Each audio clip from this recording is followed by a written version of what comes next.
Assalamualaikum warahmatullahi wabarakatuh. Alhamdulillah, salatu wassalamu ala rasulillah. Kita ketemu lagi di sesi 2 dari bab kedua dengan saya, Pak Aldo. Kalian bisa panggil Pak Aldo. Saya pengampu materi akuntansi di kelas 12 IPS SMA Future Gate Bekasi. Pada sesi kali ini kita akan membahas submateri persamaan dasar akuntansi di mana masuk ke pembahasan terapan transaksi pada persamaan dasar akuntansi.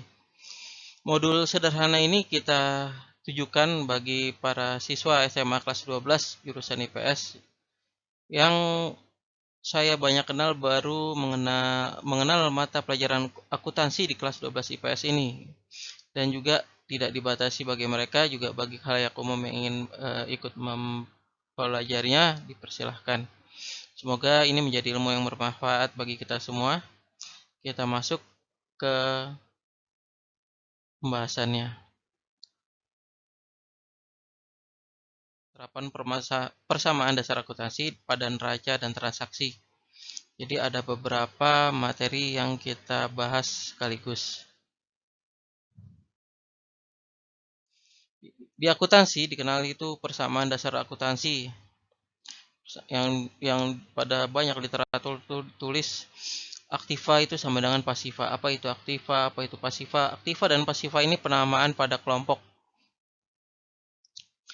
Aktiva itu terdiri dari seluruh komponen harta, sedangkan pasiva itu terdiri dari komponen liabilities dan ekuitas pemilik. Ya, liabilities itu adalah seluruh kelompok kewajiban, dan ekuitas itu adalah komponen-komponen yang berhubungan dengan modal pemilik. Nah, persamaan dasar akuntansi ini juga berkaitan dengan neraca, karena itu adalah sebuah keseimbangan nilai ya. Neraca itu secara zahirnya menggambarkan keseimbangan antara posisi kiri dan kanan akan memiliki nilai yang sama, total yang sama. Secara nilai kita membahas nilai di akuntansi.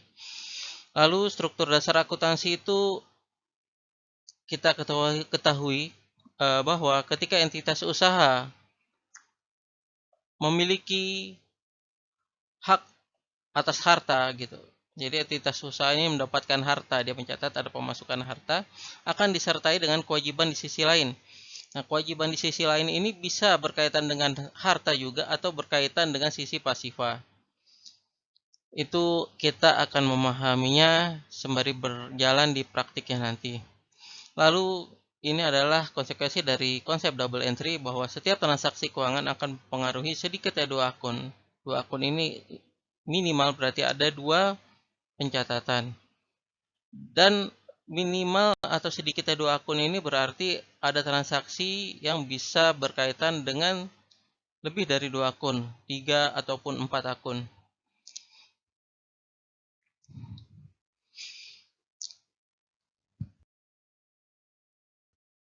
Nah, sekarang kita masuk pada penerapan persamaan dasar akuntansi di pembentukan neraca awal sebuah entitas usaha. Di sini kita bisa lihat entitas usaha itu bentuknya adalah bengkel motor. Nah, manajemen keuangan dari perusahaan tersebut, jadi sudah ada staf manajemennya, mencatat adanya pemasukan dana senilai 40 juta. Nah, 40 juta ini merupakan penanaman modal dari dua orang pemilik. Ya, mereka langsung terhitung sebagai pemilik usaha. Bisa keduanya founder, bisa salah satunya founder lalu dia mengajak rekannya. Nah, kita bisa lihat keduanya menanamkan modal senilai masing-masing 20 juta sehingga totalnya 40 juta. Ini adalah gambaran di awal bahwa posisi aktiva dan pasiva itu nilainya sama-sama 40 juta. Lalu diketahui adanya transaksi yang kedua, bahwa perusahaan mengadakan kendaraan operasional. Di sini dilihat motor senilai 16 juta. Ini diadakan dengan cara berhutang ke dealer Honda. Ya, hutang itu adalah cicilan. Cicilan ini tanpa DP, berarti full nilainya semua akan dicicil. Kan ada ya sekarang ini cicilan tanpa DP. Nah, keputusan ini dilakukan agar tidak mengganggu kas operasional yang 40 juta tadi. Karena kalau 16 juta itu dibayar secara tunai ataupun sebagian ya bisa jadi dia mengganggu kas yang tadinya sudah ada plot-plotnya untuk operasional harian untuk sebulan atau 2 bulan pertama. Lalu juga di awal ini diketahui bahwa adanya penanam modal yang ketiga. Ya, ada penanam modal yang ketiga. Nah, dia menanamkan modal senilai 20 juta dalam bentuk peralatan. Nah, boleh jadi dia menanamkan modal itu bukan hanya dalam bentuk uang, tapi bisa dalam peralatan yang punya nilai yang bisa terukur dengan jelas. Nah, dari 3 transaksi ini di penerapan persamaan dasar akuntansi, kita bisa lihat bahwa nilainya senantiasa terus berimbang bila kita melakukan pencatatan dengan tepat ya. Aktivanya itu sama dengan nilai di pasifa, sama-sama 76 juta rupiah. Ini adalah gambaran di penerapan PDA pada neraca awal. Walaupun dalam literatur tidak begitu banyak yang melakukan ini ya di dalam bentuk neraca awal. Biasanya itu dalam bentuk tabel persamaan dasar akuntansi.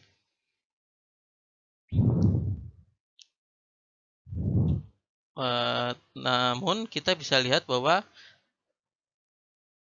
nantinya kaitan dari terapan persamaan dasar akuntansi ini adalah pembentukan neraca juga.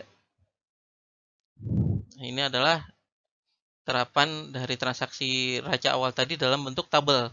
Nah, kita bisa lihat transaksi pertama tadi adanya kas masuk dalam bentuk penanaman modal, yang kedua adalah pengadaan kendaraan dengan cara berhutang, dan yang ketiga adanya penanaman modal dalam bentuk peralatan bengkel. Nah, kita kotakkan, kita kelompokkan bahwa nilai yang di kiri itu adalah kelompok aktiva sama dengan nilai yang di kanan. Ya. Ya, sekarang kita masuk dalam penerapan transaksi di tabel PDA. Bagaimana transaksi itu ditransformasikan ke dalam tabel persamaan dasar akuntansi. Kita lihat adanya transaksi pertama nih. Jadi perusahaannya sudah mulai berjalan. Yang pertama, awal bulan itu bengkel membeli perlengkapan. Jadi tadi belum diadakan perlengkapannya ya, baru peralatan. Sekarang perlengkapannya itu diadakan dengan cara membeli secara tunai. Nilainya 10 juta. Di sini kita bold dengan atau kita beri tanda khusus dengan warna kuning, perlengkapan dan tunai untuk menandai bahwa dua akun ini yang sedang berkaitan di transaksi ini. Perlengkapan dan tunai. Tunai ini menggambarkan bahwa yang akun yang kena efeknya dari transaksi ini adalah akun kas. Sehingga perlengkapan ini dibayar secara tunai, bukan dengan cara berhutang. Nah, kita masukkan ke dalam tabel. Perlengkapannya bertambah, kasnya berkurang. Jadi harta yang dua akun harta yang bertransaksi atau yang berkaitan di transaksi tersebut. Sedangkan akun lain itu tidak kena pengaruh. Jadi yang kena pengaruh itu kita garis bawahi. Yang kedua, diterima pendapatan servis secara tunai. Nah, di sini ada dua akun. Yang pertama pendapatan, itu harusnya diwarnai dengan kuning juga. Lalu secara tunai, nah, berarti pendapatan itu langsung kita terima dananya. Nilainya 600.000. Kita masukkan juga ke dalam tabelnya. Nah, kasnya bertambah. Lalu pendapatan itu masuk ke kelompok ekuitas. Sebagaimana kita pernah bahas di sesi 1 persamaan dasar akuntansi bahwa pendapatan itu merupakan komponen dari ekuitas. Ketika ada pendapatan dia menambah modal, ketika adanya beban dia mengurangi modal. Nah, nilainya itu pergerakannya terus sama ya. Kalau kita perhatikan, kita belum menjumlah. Tapi kita bisa lihat pergerakannya itu senantiasa berimbang.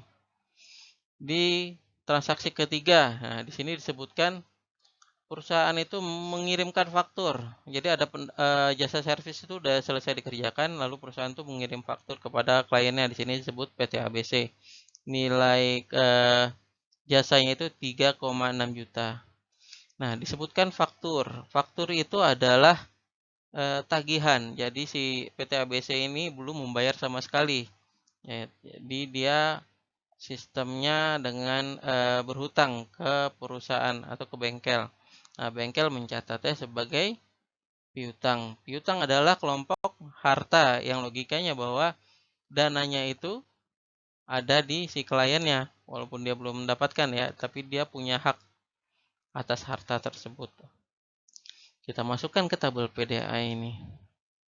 Yang bertambah adalah piutang karena timbulnya faktor tadi, dan yang bertambah satu lagi adalah meskipun dananya belum diterima oleh perusahaan, tapi sudah diakui sebagai pendapatan sehingga mempengaruhi nilai ekuitas. Ekuitasnya bertambah juga senilai 3,6. Sedangkan akun lain tidak dipengaruhi oleh transaksi ini. Kita masuk ke contoh keempat. Di sini salah satu pemodalnya melakukan PRIV atau penarikan modal senilai 2 juta rupiah. Nah, di sini ada dua akun yang bertransaksi. Pertama PRIV, kedua adalah nilai tunainya, kasnya. Kita masuk ke tabel PDA-nya sehingga kasnya berkurang dan modalnya pun berkurang senilai 2 juta. Walaupun dia awalnya menanamkan dalam bentuk peralatan ya, tapi bisa diambil dalam bentuk tunai. Jadi otomatis 2 juta itu beralih ke perusahaan.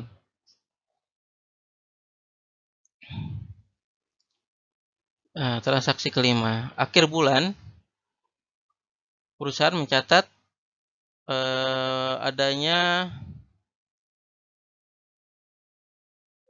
ini bukan bagian perusahaan, biasanya bagian presiden. Dia menghitung bahwa perlengkapan itu terpakai senilai 2 juta. Sehingga dalam akuntansi, perlengkapan yang terpakai itu dicatat sebagai beban.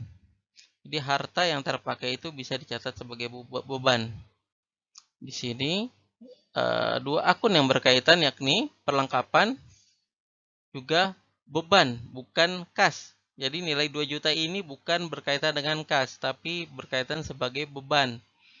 Sehingga dicatatlah bahwa perlengkapan bengkel itu berkurang senilai 2 juta, tinggal 8 juta lah nilainya, lalu beban itu mempengaruhi nilai modal, sehingga nilai modalnya tinggal 60.200.000. Nah, ini baru 5 contoh transaksi. Jadi transaksinya ini kita coba beri contoh agar bisa mewakili jenis-jenis transaksi lain yang memiliki karakteristik sama. Nah, kita masuk ke contoh berikutnya di slide berikutnya. Sebelum itu kita lihat, nah ini tadi untuk yang penyembelahan ya. Pergerakannya itu di sebelah kiri adalah kelompok aktiva. Total aktivanya itu 76.200.000. Nah, bisa dihitung. Dan yang kanan, nah dua poin ini, liabilities dan ekuitas, totalnya pun sama 76.200.000. Kita masuk ke contoh soal lainnya. Yang nomor 5 ini adalah nilai akhir dari slide yang sebelumnya. Ini kita berlanjut. Akhir bulan dibayar beban gaji karyawan senilai 2,5 juta rupiah. Di sini dua akun yang bertransaksi adalah akun beban dan akun kas. Nah, karena dibayar secara tunai. Sehingga kasnya itu berkurang senilai 2,5 juta dan beban mengurangi modal.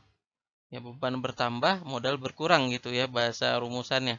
Jadi beban itu mengurangi modal. Dan akun-akun lain itu tidak terpengaruhi oleh transaksi itu. Lanjut, nomor 7. Ya, memo manajemen. Jadi manajemen memutuskan bahwa peralatan disudutkan senilai 500.000. Masalah penyusutan ini ada pembahasannya sendiri, tapi ya kita pernah bahas di sesi 1 dari persamaan dasar akuntansi bahwa peralatan atau jenis harta tetap itu memiliki penyusutan karena dia digunakan.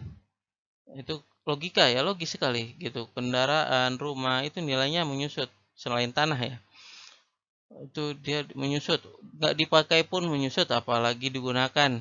Nah, dia punya penyusutan yang kalau kita nilai secara spesifik itu akan sulit ya. Jadi baik akuntansi ataupun perpajakan memiliki konsep sendiri untuk menghitung penyusutan untuk mempermudah ya. Kalau kita mau cari secara detail itu akan sulit. Nilainya akan dinamis sekali.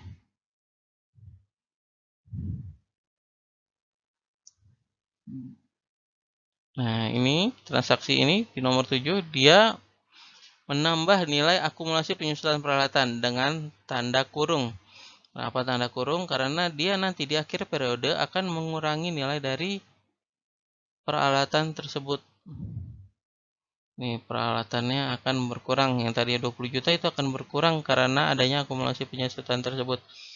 Dan beban dari penyusutan tersebut bisa bukan bisa ya, dia mengurangi nilai modal karena penyusutan peralatan menjadi biaya perusahaan.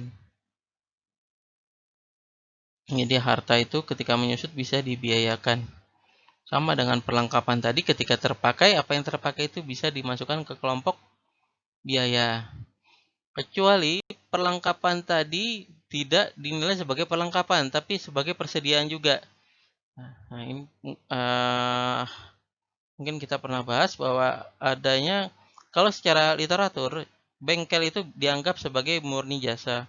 Tapi dalam realnya, kita bisa lihat bahwa barang-barang yang mereka pakai itu tidak dinilai sebagai perlengkapan, melainkan sebagai barang dagang juga gitu. Jadi konsep bengkel itu menjadi usaha hybrid, baik jasanya juga menjadi pendapatan, benda-benda pendukungnya, oli dan semacamnya itu juga dijual ke pelanggannya sebagai barang dagang. Tapi di sini kita membahas bengkel sebagai pure jasa. Nah, ini juga dari memo manajemen. Nah, kendaraan itu kan dipakai sama. Dia dinilai ada penyusutannya senilai 250.000. Ini dari, jadi memo manajemen ini adalah transaksi internal. Catatannya bahwa adanya nilai akumulasi penyusutan kendaraan dan itu tandanya harus minus, dan di ekuitas pemilik dibiayakan. Ya, sama dengan yang sebelumnya tentang peralatan. Ini yang ke-9, ada transaksi lagi. Nah, tadi kita kan di neraca awal itu mengadakan kendaraan dengan cara berhutang. Nah, ini kita mulai mencicil hutang tadi. Nah, di sini ada dua akun yang berkaitan. Pertama akun liabilities hutang, yang kedua adalah akun kas. Sehingga kasnya itu berkurang, senilai apa yang dibayarkan 300.000, dan hutangnya juga berkurang karena sudah dibayarkan senilai 300.000 dan akun lain tidak terpengaruh. Nah, yang ke-10, tadi si PT ABC itu kan bayarnya tunda, berarti perusahaan mencatat sebagai piutang. Sekarang dia bayar sebagiannya 1,8. Sehingga ada dua akun yang dipengaruhi oleh transaksi ini. Pertama akun piutang berkurang, yang kedua adalah akun kas bertambah. Ya, karena adanya uang masuk. Yang kita bisa lihat kasnya bertambah 1,8, piutangnya pun berkurang karena dia sudah bayar cicilannya. Nilai transaksi ini tidak mempengaruhi yang lainnya. Ini sama kumulatif yang di slide ini, posisi aktiva nilainya 72650 dan posisi pasifanya pun sama. Jadi pergerakannya selalu berimbang bila kita melakukan pencatatan dengan tepat. Ini masuk di, ini langsung tampil nih di slide yang ketiga tentang terapan transaksi. Ini contoh transaksi yang melibatkan 3 akun. Yang pertama, kita beli perlengkapan bengkel 5 juta, bayar tunai 2 juta, sisanya dibayar secara kredit. Artinya perusahaan punya hutang tambahan karena membeli perlengkapan dengan cara hutang atau kredit ke toko. Di sini ada 3 akun yang berkaitan. Pertama perlengkapan, kedua kas, dan ketiga adalah akun hutang. Kita bisa lihat kasnya berkurang 2 juta, perlengkapannya bertambah 5 juta, dan kewajibannya bertambah 3 juta ya, karena selisihnya yang belum dibayarkan 3 juta. Dan analoginya pun sama ya, di kanan itu di pasiva 3 juta nilai yang masuk, di kiri itu juga nilai selisihnya adalah 3 juta, 5 juta dikurang 2 juta itu adalah 3 juta. Jadi pergerakannya terus berimbang insyaallah. Transaksi nomor 12. Nah, ini kita perusahaan itu mendapat pekerjaan dari PT SIP. Nah, udah selesai, ditagihlah 5 juta. ke PT SIP. Nah, PT SIP itu baru bayar 2 juta dan sisanya mereka berhutang. Nah, kita mencatat adanya tambahan piutang. Piutang si PT SIP. Nah, kita lihat di transaksinya juga ada 3 akun yang berkaitan. Pertama adalah akun tagihan. Tagihannya pertama 5 juta, diterima tunai 2 juta sehingga menimbulkan satu akun, yakni akun piutang. Jadi akun piutang, akun kas, dan akun pendapatan. Iya, betul.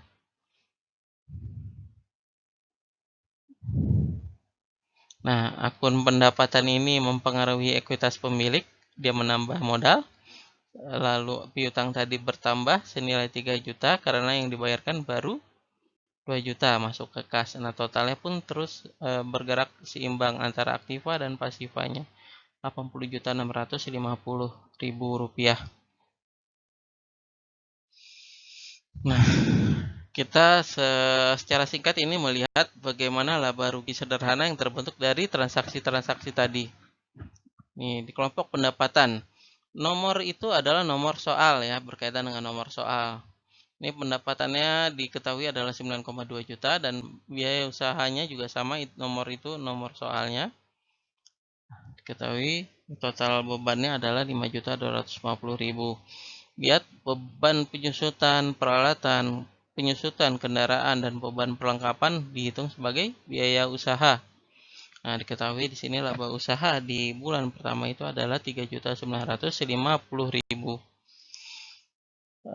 Sebenarnya pembahasan dari persamaan dasar akuntansi ini lebih mencakup pembahasan terapan di dalam tabel ya. Kita nggak membahas di neraca, tapi ini sebagai wawasan singkat perihal bagaimana seorang berwirausaha.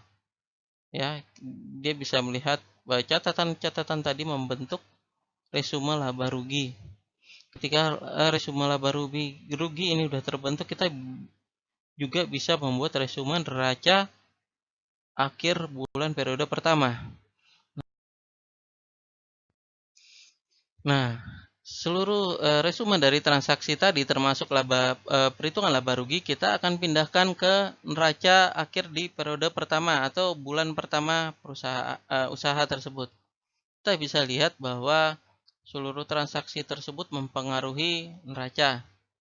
Adanya piutang usaha, adanya penyusutan peralatan, perlengkapan bengkel yang berubah nilainya, dia nggak ada penyusutannya ya, dia langsung dibiayakan. Jadi biaya pada perlengkapan kalau dalam penjurnalannya. Lalu adanya penyusutan kendaraan, hutang berkurang, ada hutang yang bertambah, ekuitas yang berubah karena adanya prive, dan adanya resume dari ketemunya pendapatan dan beban. Jadi laba rugi, dia menambah ekuitas pemilik. Sehingga totalnya pun bila kita mencatatnya dengan tepat, totalnya akan senantiasa berimbang.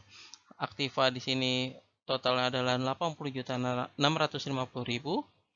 dan yang pasiva totalnya pun sama 80.650.000. Ya. Dalam pembahasan memang neraca ini tidak langsung ditampilkan dalam persamaan dasar akuntansi. Hanya saja sebagaimana tujuan dari pembahasan mapel akuntansi ini bukan saja memperkenalkan akuntansi ini bagaimana sih membuat laporan keuangan, tidak, tapi juga menjadi motivasi atau gambaran kalian untuk berwirausaha. Ini adalah keilmuan dari sisi akuntansinya, dari sisi keuangannya. Karena ketika seorang entrepreneurship itu dia akan banyak sisi yang dia harus siapkan. Dari sisi dari motivasinya, jiwanya, juga dari sisi pengetahuannya tentang keuangan. Ini adalah pergerakannya, dia bisa melihat laba ruginya bagaimana. Ini juga memberi arti bahwa neraca itu menggambarkan kekayaan atau kondisi keuangan sebuah perusahaan. Ini adalah kondisi keuangan perusahaan nih, resumenya. Ya, laba ruginya itu, pendapatan dan beban itu sudah masuk di laba rugi. Jadi detailnya itu ada di halaman sebelumnya. Jadi ini menggambarkan kekayaan perusahaan. Nah, demikian bagi yang ingin berwirausaha, pelajari juga akuntansi. Di situ antum bisa melihat resume ini sebagai dasar pengambilan keputusan yang strategis. Itu bisa lihat wah kekayaan perusahaan itu atau kondisi keuangan perusahaan saat ini adalah demikian. Nah, kita bisa mengambil keputusan dengan landasan tersebut. Kalau tidak ada landasan untuk mengambil keputusan, sulit dia ya. Bisa asal tebak saja atau menerawang istilahnya. Demikian pembahasan untuk persamaan dasar akuntansi di sesi 2, bagaimana terapannya pada neraca dan tabel transaksional ya, tabel persamaan dasar akuntansi. Saya mohon maaf bila ada banyak kekurangan, kita juga baru belajar bagaimana sharing sebuah materi di internet. Semoga ada manfaat yang bisa diambil. Dan bila ada yang ingin untuk berinteraksi, bertanya jawab atau berdiskusi, silahkan. Insya Allah saya senang gitu untuk membahasnya, terutama di sisi persamaan dasar akuntansi atau akuntansi dasar. Jadi memang tujuan kami ingin memperkenalkan akuntansi dasar ini kepada halayak umum, baik siswa kelas 12 ataupun mahasiswa yang baru masuk di semester awal akuntansi, jurusan akuntansi, yang mereka yang mengambil fakultas ekonomi jurusan akuntansi. Ya, kok. Assalamualaikum warahmatullahi wabarakatuh. Insya Allah kita akan bertemu di slide berikutnya.